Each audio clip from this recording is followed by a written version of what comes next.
um homem junto com um grupo, ou seja, um grupo de pessoas ali, tentou explodir o aeroporto de Brasília.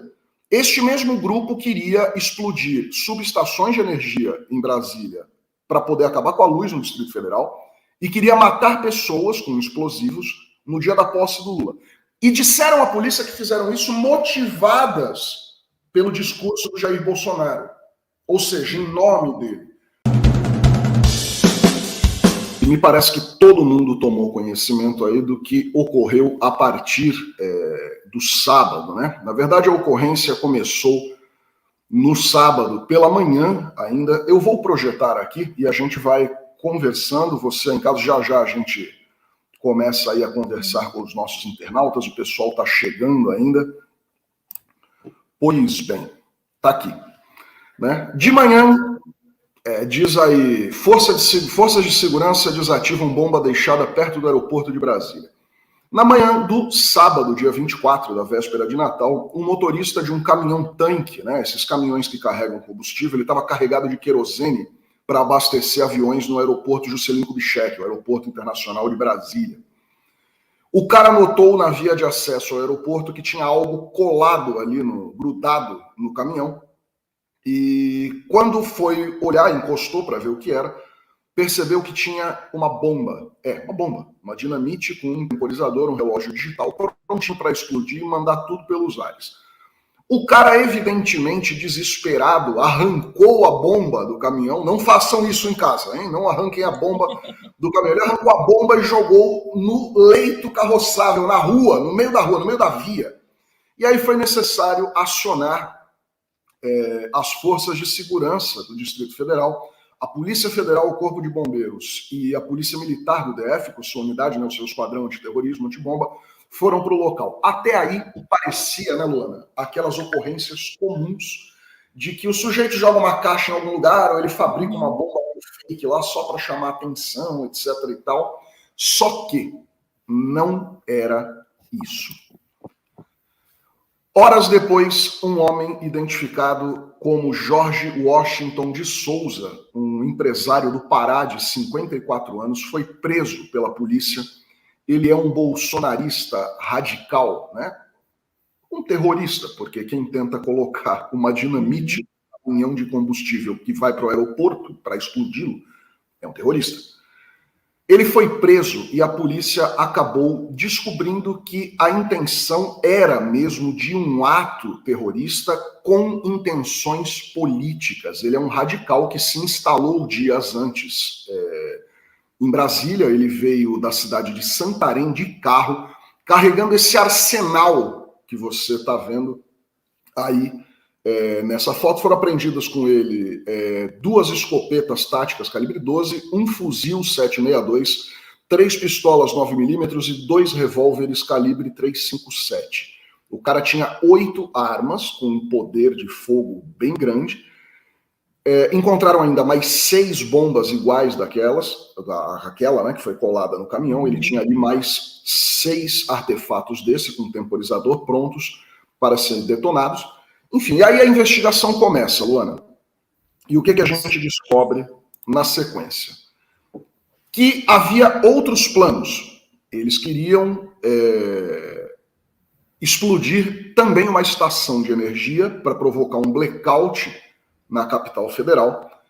E a intenção era, segundo esse tal Jorge Washington Souza, o ato central principal seria provocar um atentado de grandes proporções, uma grande tragédia, no dia 1º de janeiro, no dia da posse do Lula, no momento da cerimônia do presidente eleito, quando ele estivesse ali tomando posse para se tornar efetivamente o presidente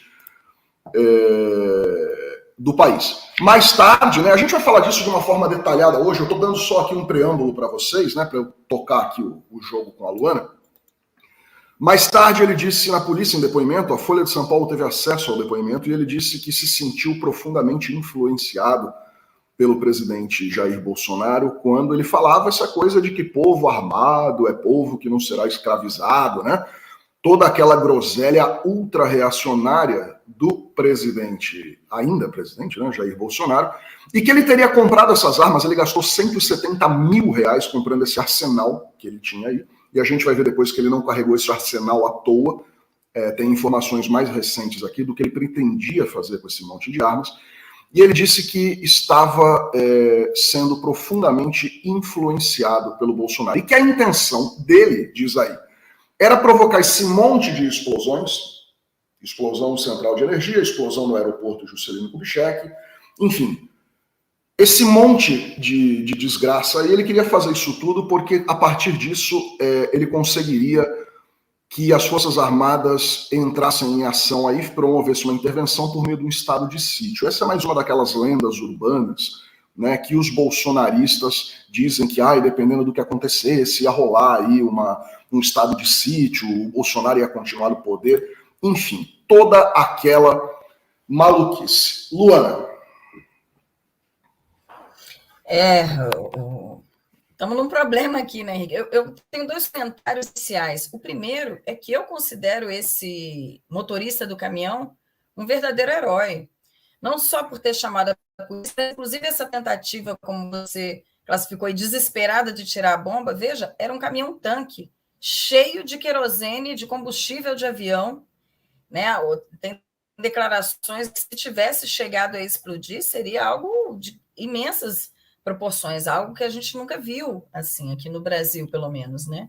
Então, acho que o desespero dele foi esse. Imagina, aqui está cheio de combustível. Se for explodir, que seja pelo menos na rua, que seja fora do meu caminhão, porque isso aqui vai ser muito grave, né? Então, ele de alguma maneira, se arriscou para tentar evitar algo maior, né? E o segundo comentário, que não vai estar muito nas nossas manchetes, porque não tem mesmo que ser o protagonismo do caso, mas na noite da véspera de Natal, no dia 24, foi que o atual ministro da Justiça, Anderson Torres, foi se pronunciar para desejar Feliz Natal. Ele sequer comentou o caso no dia 24, depois do cara já ter sido preso, a bomba desarmada, o Brasil todo alarmado.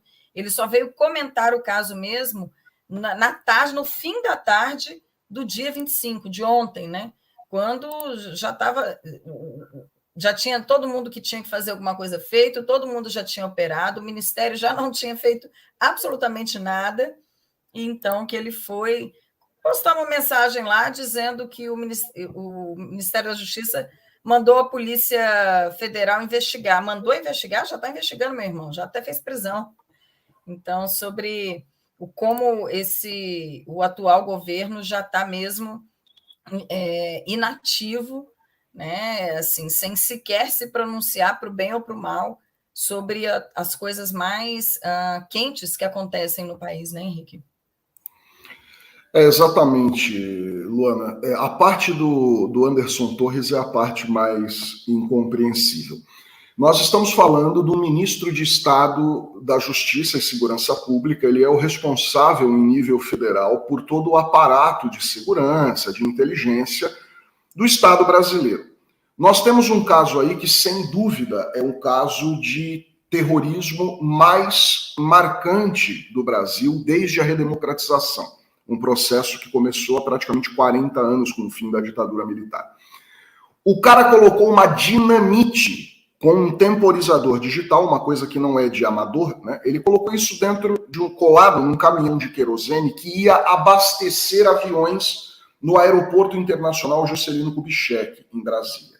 É o aeroporto da capital federal. Para quem não sabe, cada avião que opera voo regional aqui no Brasil, né, voos comerciais por empresas como a Gol, a Latam, a Azul, enfim, esses aviões têm capacidade em média para 200 pessoas, né, mais a tripulação que vai ali dentro. A intenção era explodir esse caminhão dentro do aeroporto, quando estivesse ali abastecendo, né, ou em vias de abastecer um avião. O delegado, chefe, delegado-geral da Polícia Civil do Distrito Federal, o Robson Cândido, ele foi muito preciso ao comentar a ação desse terrorista, essa tentativa. Ia produzir uma tragédia sem precedente. Agora observe, o cara ia detonar uma dinamite num caminhão de querosene no aeroporto da capital federal. E o ministro da Justiça e o delegado-chefe da Polícia Federal, eles não se pronunciaram, eles não tomaram qualquer atitude. Mais de 24 horas depois, 36 horas depois do início da ocorrência, o ministro da Justiça do Jair Bolsonaro, né, que é o Anderson Torres, que a gente já tem visto aí as coisas que ele tem protagonizado durante esse período da gestão dele. Ele aparece 36 horas depois para falar, eu fiquei sabendo aí, pedi para o pessoal dar uma olhada lá para se inteirar do que está acontecendo. A gente vai conversar aqui hoje com o Marivaldo, vai conversar também com o Eumano, com o Edu daqui a pouco. A gente vai tentar entender como que é isso, porque assim, claramente ele está prevaricando. Esse sujeito não está fazendo o que é o papel dele, a atribuição legal e constitucional dele. Ele chefia o Ministério da Justiça e Segurança Pública, é o chefe da Polícia Federal, e depois de 36 horas ele diz, eu até fiquei sabendo de algo, pedi para o pessoal dar uma olhada lá, acompanhar para entender o que está acontecendo. As prisões já tinham sido feitas, já tinha sido preso um arsenal, uma quantidade, um volume enorme de outros explosivos que iam explodir estações, subestações de energia no Distrito Federal, e a intenção dos caras era promover um ataque, uma desgraceira, um morticínio no dia da posse do novo presidente da República. Eu fiquei sabendo aí que aconteceu um negócio aí, eu pedi para darem uma olhada lá, para ir me inteirando. É o cúmulo da irresponsabilidade. Só falta o governo assinar a participação nisso, porque, né? Luana, fala um pouquinho para ele sequer condena o ataque, né, Henrique? Na postagem, ele não condena, ele não critica, ele não fala que é absurdo, ele não fala que serão tomadas providências sérias. É meio... Acho que você deu o tom correto. Eu mandei o pessoal olhar lá, fiquei sabendo, mandei olhar. É bem isso. É surreal. É uma esculhambação, né? O governo Bolsonaro ele não se trata de um governo apenas ruim do ponto de vista político. Nós estamos vendo coisas que, assim, elas não têm precedente na história republicana brasileira, na história política brasileira. O presidente da República, um homem que tem um grupo também, a gente vai mostrar isso aí já, um homem junto com um grupo, ou seja, um grupo de pessoas ali, tentou explodir o aeroporto de Brasília. Este mesmo grupo queria explodir subestações de energia em Brasília para poder acabar com a luz no Distrito Federal e queria matar pessoas com explosivos no dia da posse do Lula. E disseram à polícia que fizeram isso motivadas pelo discurso do Jair Bolsonaro, ou seja, em nome dele. Já se passaram 48 horas e até agora o Jair Bolsonaro, que é o homem que teria motivado isso, ele não apareceu em lugar nenhum, ele é presidente da República. Ele não apareceu em lugar nenhum para dizer, olha, eu não incentivei ninguém a fazer isso, os caras estão malucos, ninguém pode fazer isso é crime, e muito menos fazer isso em meu nome. Não. Ele simplesmente não aparece, ele não responde nada. As pessoas estão dizendo que foram matar e explodiram o aeroporto em nome dele, e ele simplesmente não pode falar nada, ele está quieto no canto. E o ministro da Justiça dele ignora totalmente o que está acontecendo e depois de 36 horas diz que vai pedir, talvez a gente vai dar uma olhadinha lá para ver o que está se passando.